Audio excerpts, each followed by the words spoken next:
ตลาดเซโปนมาเบิ่งอยากกินเนื้อเยอะ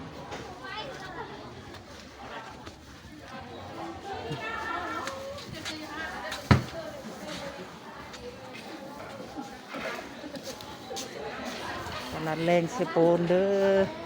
บัดมาบัดนอนไม่เท่าที่หนาวอยู่ไหนแม่เอ้ย ตำบล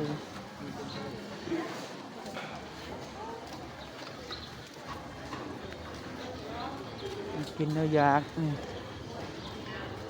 แม่ค้างามงาม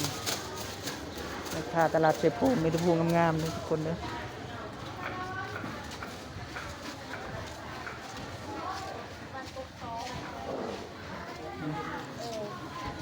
เลาะสีสุดก่อนเรียกมาแล้วดิวก็ห้องหนึ่งปีเลยค่ะนี่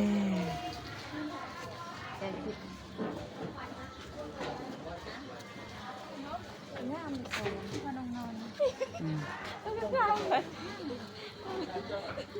สีสุดก่อนคิดว่าสิแล้วอย่างบัดันแล้วก็เลยต้องหาสุดมาใส่ เรียกขาชันธรรมดาก็มี